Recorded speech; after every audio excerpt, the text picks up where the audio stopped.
this episode, I'm circling back to talking more about productivity tools, apps, and platforms that I use. And yeah, we're going to focus in a little bit more on the productivity side of some of the platforms and softwares that I use. I'm looking forward to diving into that. My name is Luke Clayton, and welcome to the Must Increase podcast.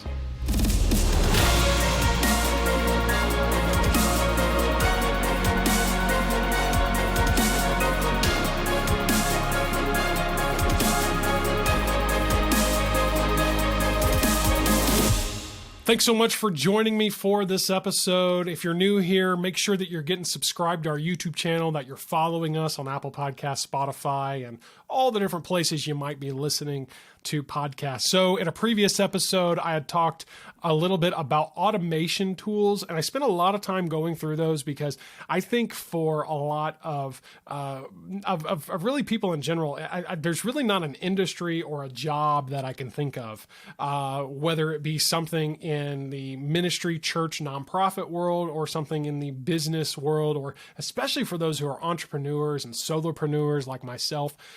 There's really not, again, a kind of industry there or category of work that I can't think of where you wouldn't benefit from automation. And so if you can dive and learn about those automated tools, again, go back, look up that episode where we talked more about the automation tools.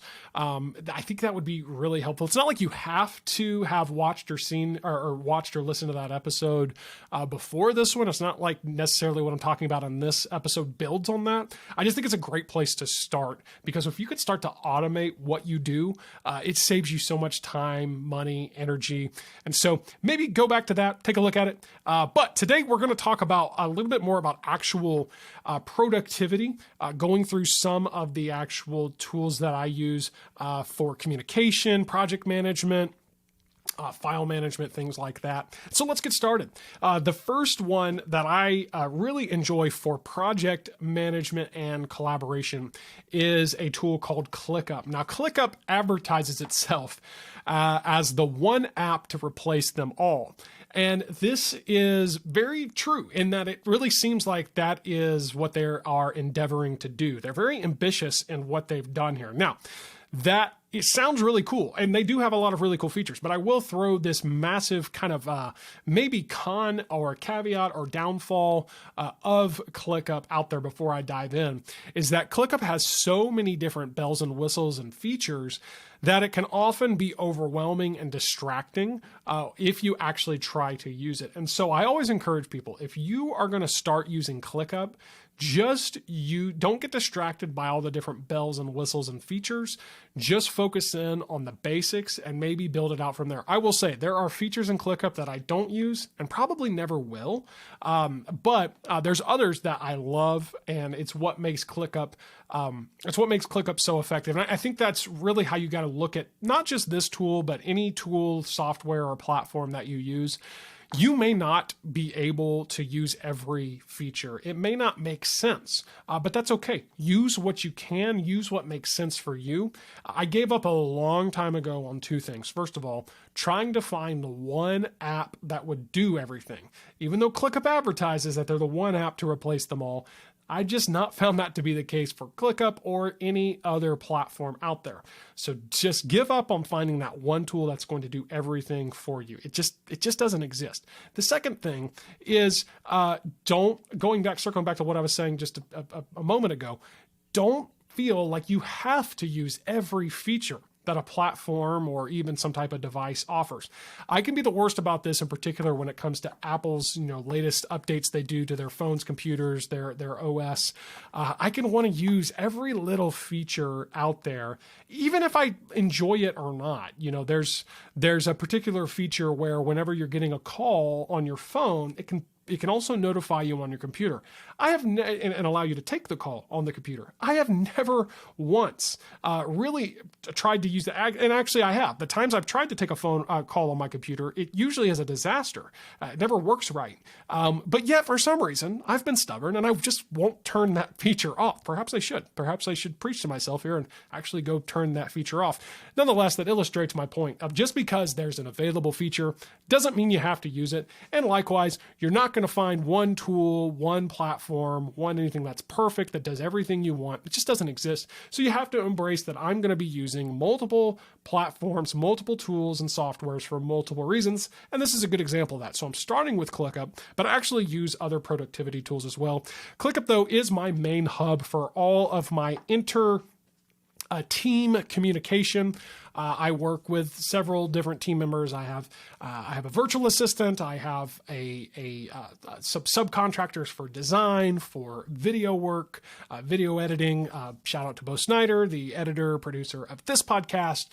He is one of those. And I have others that I work with. And so this is kind of the hub where I put all of the communication. We collaborate on things, and it's very effective in that way. It allows you to create tasks, assign tasks, comment on those tasks, attach files to it, add checklists. Again, all kinds of features. You can add due dates and things like that. I like the different views that you can have in ClickUp. So for example, I can have a view that is one of the, what they call is it Kanban or Kanban? Kanban. I don't know how to pronounce it, but it's called a Kanban board or Kanban board, however you want to say it, where it basically displays, I think Trello is a tool that made this popular, where it displays different tasks in different columns based on the progress of that particular task. So, basically to do, doing, and done is kind of the basis of that, of hey, this task is in progress, this task is done, this one's not started yet. And so it allows that view in ClickUp, but you can also do views that are a simple just list view. You can do a calendar view that's based on like your deadline and timeline. There's even like a built-in chat tab that you can add, where you can just have like general chat conversation. It's a really powerful platform tool. I've been using it for a long time now. I don't foresee myself completely steering away from it anytime soon, though again, I have embraced that there are certain things it's just not going to do, or not going to do the way that I like it to. So I'm starting to venture out, or I've started to just embrace that and use other tools for other purposes. But when it comes to just overall collaboration and a general management of what I'm doing, that's really what ClickUp does well. I like ClickUp because I can go in every day, and I do, and I can have literally a snapshot of just everything that's going on that is important to what's going on in my business, all the ongoing tasks, whether it be something for production, something for video design, podcast, something in terms of web development, whatever it is. I can just kind of have that nice overview, and I can see a dashboard, a progress report, if you will, on everything that's going on.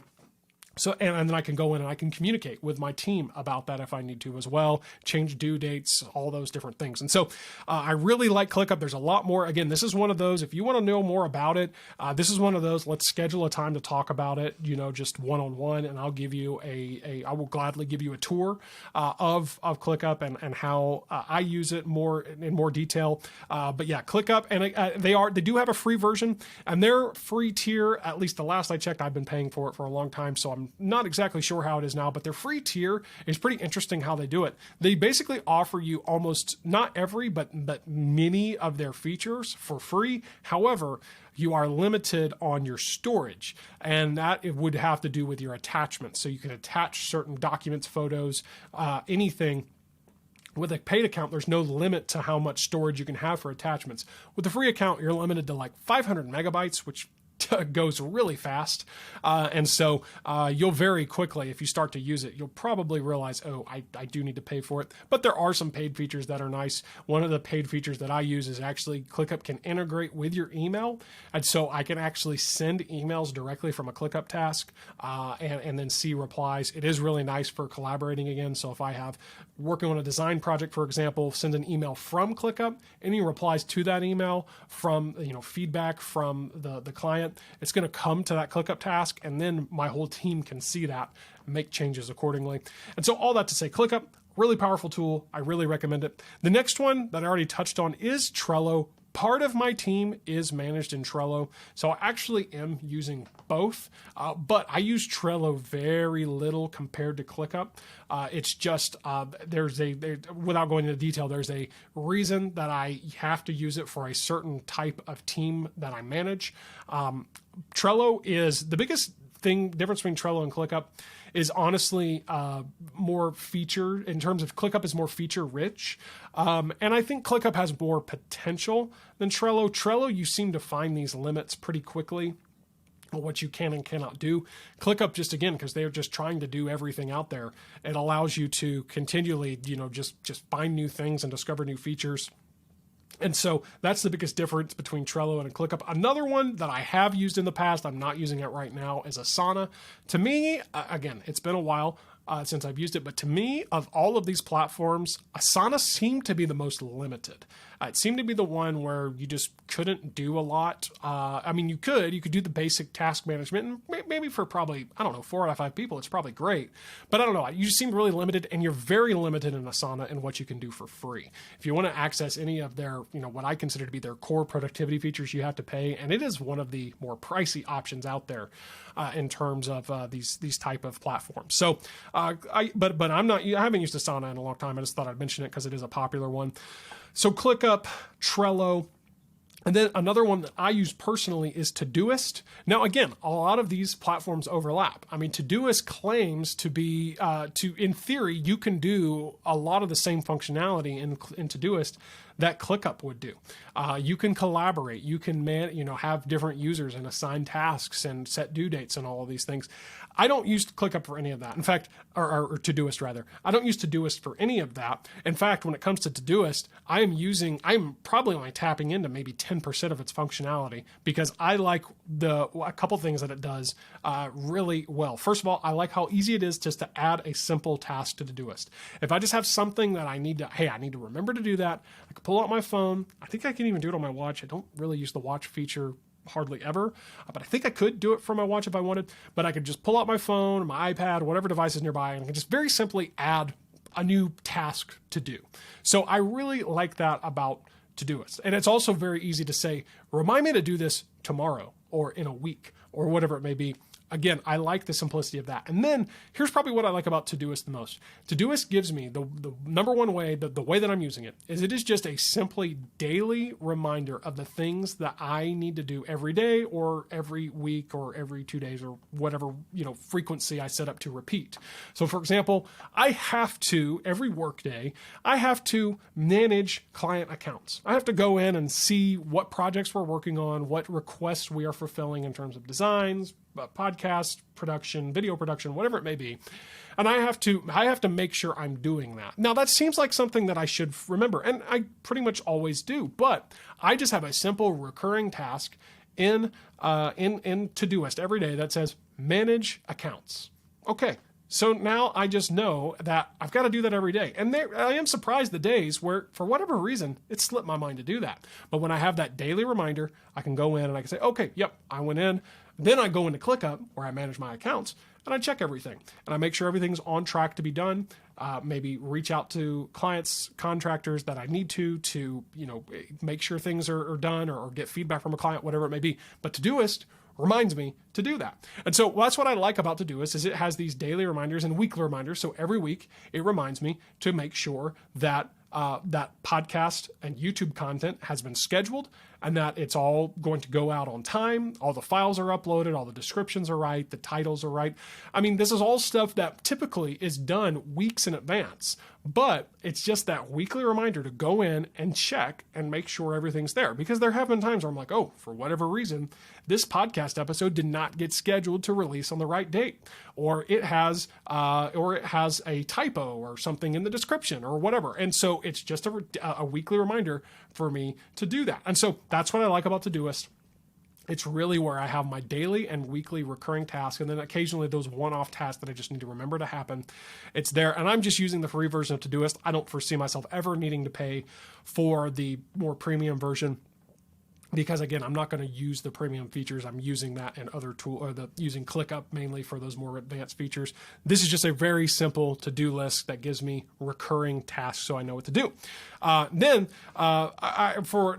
it comes to that, those are just kind of, like I said, Todoist, daily tasks. Here's what I'm doing every day, or maybe just a one-off thing every week, whatever. But when it comes to actually managing my calendar and my schedule, I'm just using the default built-in Apple Calendar on my Mac, on my iPad, on my phone. I'm just using the built-in Apple's Calendar app for that. And that's where I can see all my schedule, which is mainly just if I have meetings or calls for the day. I've experimented some with actually placing time blocks on my calendar. I'm kind of to a point now where I know that those time blocks exist to do certain types of work, deep work, content development, request management, account management, these different things. And so I don't necessarily have active time blocks there, but it mainly shows me, oh, here's the different meetings, appointments, calls that you have coming up. And I'm checking this obviously every day. Now, when it comes to that's what I'm using for the interface. But I actually do use Google for my calendar. I use Google Workspace, and I'm using, that does my email, my calendar. I've got some Google Drive storage there. But Google is my calendar. It's integrated in with my, callback to the automations episode we did about this, where we talked about Calendly. My Google Calendar is integrated there. So whenever I get somebody scheduled in Calendly, it pushes it to Google Calendar, which then pushes it to Apple Calendar on all my devices. So I can see my meetings there. So I'm using Apple Calendar for that. Now, we talked about Google Workspace, which again, Google Workspace is another one of those tools that has all kinds of features. I couldn't even get into them all because really the main two that I use is calendar and email. There's a little bit that I've done again with Google Drive and things like that. I'm really not using a lot more of the features other than that. But I am using it for email. As far as, so I can go to mail.google.com and I can actually log into my work email, my Luke It Must Increase inbox there on the browser. But I usually don't do that. I'm actually using Spark as my email client of choice. Now, so again, my email is hosted at Google and it's syncing up with Spark, but I use Spark for my email communication. And Spark is it's really been, I've used over the years, I've used several different mail clients. This is called a mail client because it's something that operates on your device that syncs with a server. In this case, it's syncing with the Google server to actually retrieve and send my email. But the client that I'm using is Spark. And I've used several of these clients over the years. I've used Apple's built-in mail. It's been a while since I used it, and they have made some improvements, but I haven't used it in a while. I used something called Airmail for a while. I used something called Polymail for a while. What was another one that Astromail. I used that one for a while. There was another one that I really liked that got shut down. Oh yeah, it was called, I think it was just called Mailbox. Actually, I really liked Mailbox, but it got bought out and shut down. And so Spark, though, has been the one that I've been using now for several years. And I really like Spark for several reasons. Spark has a nice collaboration feature.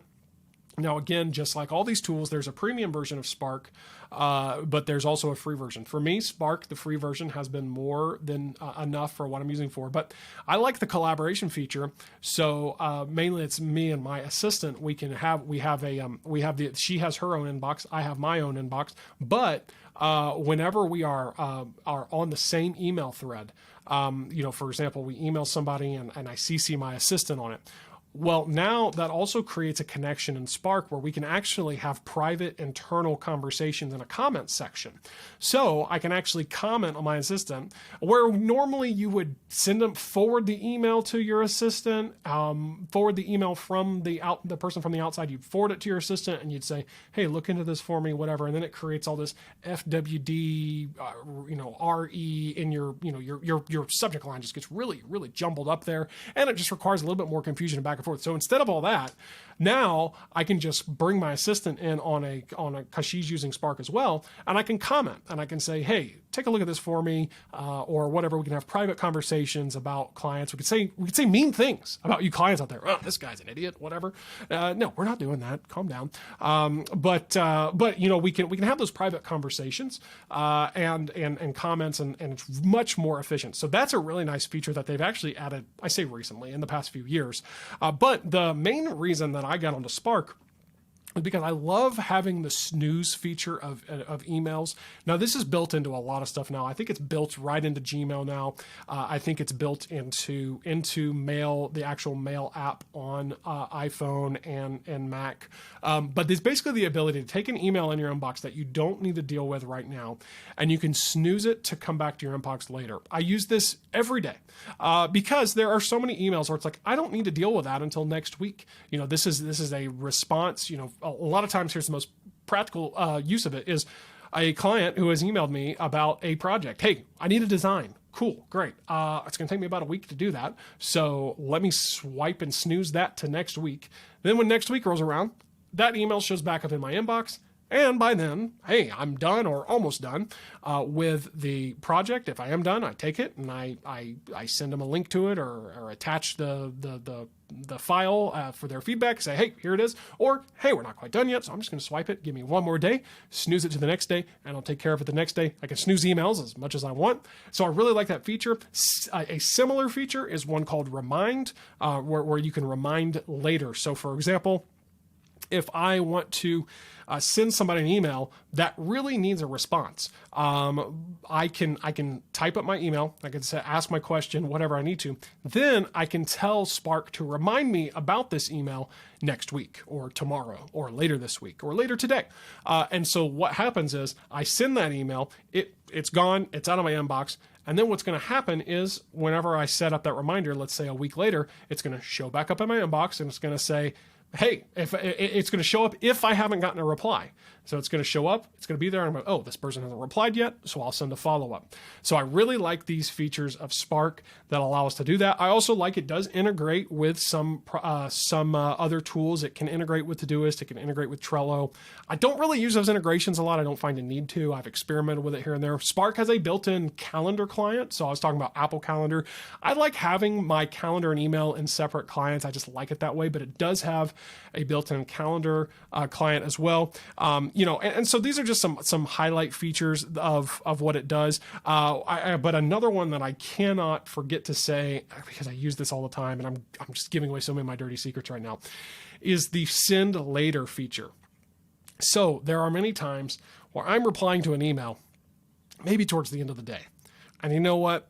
Some of you out there are email ninjas. I send you an email, and it might as well be a text message because you're getting back to me in like 2 seconds. And that's impressive. But a lot of those people, not saying any names, love you all.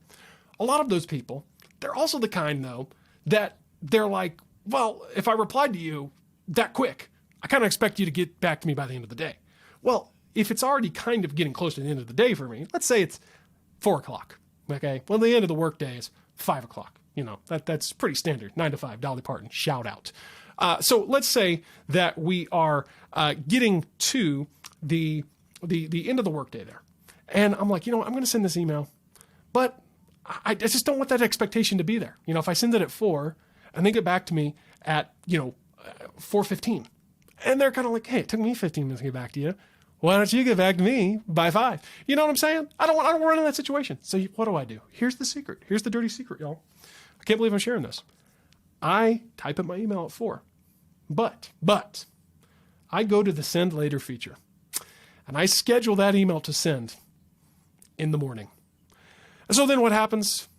My email, I've replied to you in a decent time frame. And by the way, people, email is not instant messaging. Email is not text messaging. It is not for chatting in that way.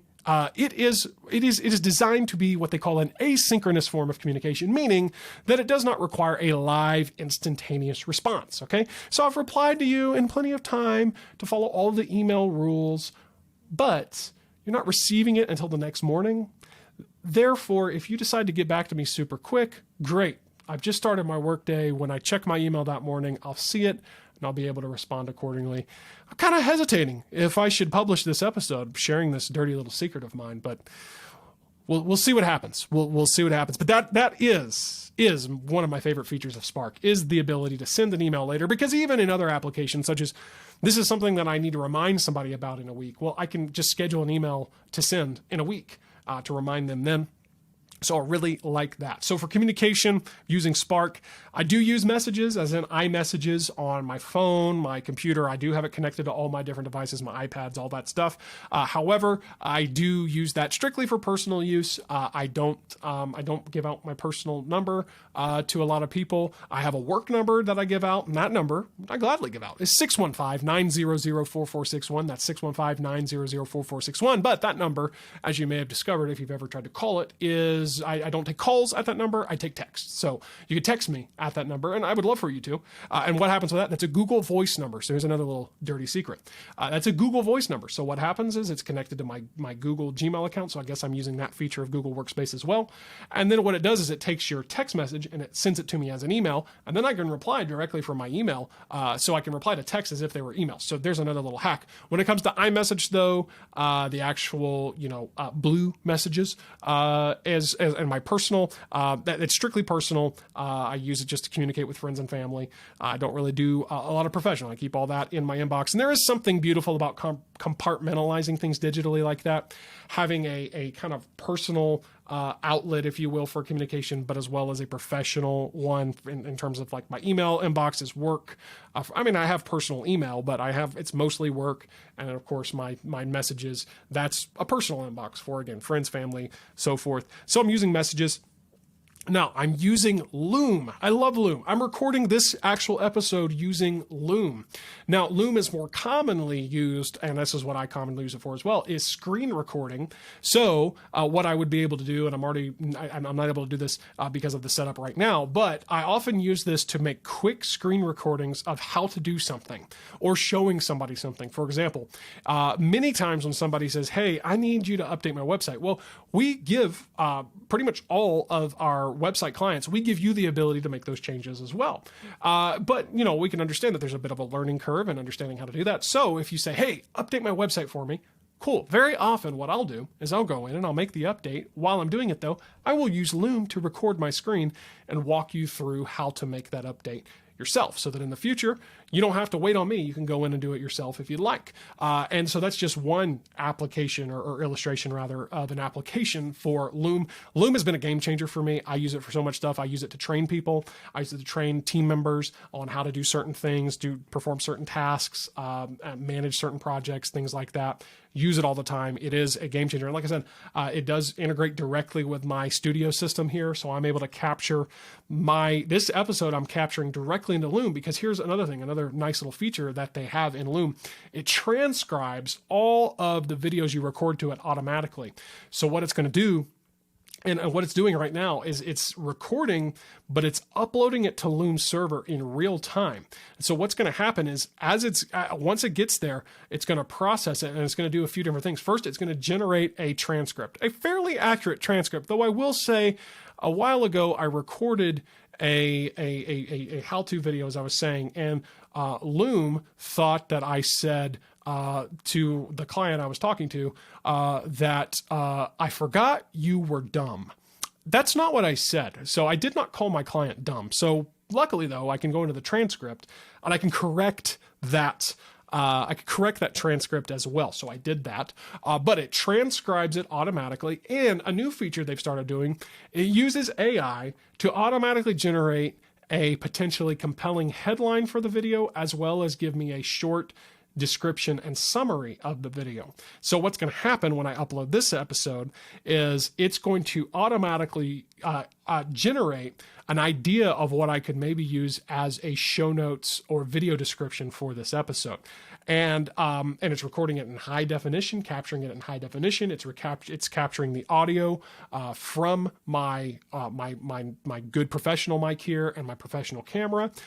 So probably very few people would use that capacity to capture high quality video like that. But all this to say, it's a really fantastic tool. Now, there's another alternative out there that I've experimented with using, and I do actually use for certain applications, and it's called Dropbox Capture. It's made by Dropbox. I'm a big Dropbox user, have not gotten there yet, but I am a big Dropbox user. The thing about Dropbox Capture is it allows you to similarly capture video content, capture your screen. It also does a little bit more with capturing you can do with screenshots. It kind of automatically captures them and gives you a nice shareable link. I like that. And so I have been using Dropbox Capture for certain things as well, but I don't think that they're going to dethrone Loom, at least for me, anytime soon. Loom.com, can't recommend it enough. Again, just like with everything, has a free version. I'm using the paid version, but actually you may be pretty happy with the paid version. Now, it's not going to let you capture, full-length episodes like what I'm doing here, because with the free version of Loom, you're limited to 5-minute recordings, and I believe you can have no more than 25 different Loom videos at a time in your account. But for many of you out there, it might be more than enough, and I encourage every client that I work with for visual work, so design, websites, anything like that, I always encourage them, download Loom. Go to loom.com, download it, get it set up, because it makes communicating about changes to design so much more efficient. You can just record your screen, you can pull it up, you can say, hey, I like this, but I don't like this, change this to be this. It's so much easier than trying to type everything up in emails. So loom.com, big fan. So speaking of things that rhyme with Loom, I also use Zoom for all of my actual meetings and work calls. If you schedule a call with me, you are scheduling a Zoom call. It's going to generate a Zoom link. That's a nice thing about Calendly. Again, another call back to Calendly. It integrates in with Zoom. And so whenever somebody schedules a meeting, it automatically generates a unique Zoom link for that meeting. And that's where I do everything. And the nice thing about Zoom, if you ever talk to me on Zoom, not every time, but 9 out of 10 times, you actually talk to me right here in this very studio setup. Once again, I have my professional camera, professional microphone wired right into work with Zoom. And so I'm able to take these calls in this very kind of professional environment. It's really great, but I do love Zoom. Again, free version. Is actually really good. I think you're limited to 45-minute meetings in the free version, and you can only have a certain amount of people or whatever. I do use the paid version because I have to exceed those limits so many times, but you can actually do quite a bit with Zoom for free. Everybody knows about Zoom. Now, I have been exploring the possibility of utilizing Microsoft Teams a little bit. Maybe in the future. I just haven't done much with it yet at time of recording this, but I do use Zoom. So when it comes to communication, you can very much expect for me to either send you a Loom or send you a link to Calendly rather, to schedule a Zoom. So Loom and Zoom, they are two wonderful tools. Last little productivity tools I will touch on is cloud storage. I won't spend a ton of time here, but I basically use two cloud storage solutions. I use Dropbox. I've already mentioned Dropbox. I use Dropbox for my work files, and I use iCloud Drive for my personal files on Dropbox. Really, there's hardly anything you can do nowadays with Dropbox for free. They have a free account. I think it still gives you only 2 gigs for free. So upload one video and you're done. So Dropbox, I'm paying for, I think, 3 terabytes of cloud storage through Dropbox. I have hit that limit before, so I also have to, from time to time, offload stuff out of my Dropbox, go through and purge it. But I have not found the need to usually there's so many files that I'm like, oh yeah, I can just get rid of that, or I don't need that anymore. So I haven't found a need to upgrade my storage on Dropbox yet. But then there's iCloud Drive. iCloud Drive I have through Apple One, which is Apple's bundle of their subscriptions. So I get Apple TV, Apple Music, Apple Fitness, all their little subscription apps I get for one flat rate. And that includes, I believe, 4 terabytes of iCloud Drive storage. So all my personal files are stored there, while all my work files are stored in Dropbox. The thing I love about Dropbox in particular, I am the biggest fan of Dropbox. I love how I can upload a file. I use Dropbox Capture, as I mentioned, but I also use Dropbox Transfer to share files that maybe aren't even stored in Dropbox. I can just create a temporary kind of a transfer, send files over. That's a really great feature. And then I can even, if a file's already uploaded to Dropbox, I can just go right-click, copy Dropbox link, and I can send that to anyone. In fact, if you've ever emailed with me, probably 4 out of 5 times, I'm not sending attachments, I'm sending links to Dropbox. That's just how I roll. So I do love Dropbox for cloud storage there. But iCloud Drive has been good for, again, I just like having my digital compartmentalization there of personal files. And that personal files also includes like my photos. So iCloud Drive is automatically syncing all my photos from my phone, backing them up, all of that good stuff as well. So I do like that digital compartmentalization, Dropbox for work, iCloud for personal, because here's what's nice too. Sometimes I may have to share my Dropbox login with maybe a team member if we're doing a lot of collaboration work.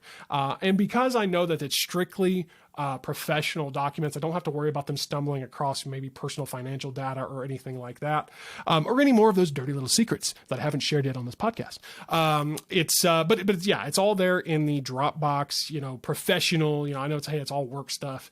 And so that's what I like about keeping everything kind of separate there. I think that's a good thing there. So yeah, that kind of is concludes another kind of category of talking about productivity, communication, task management.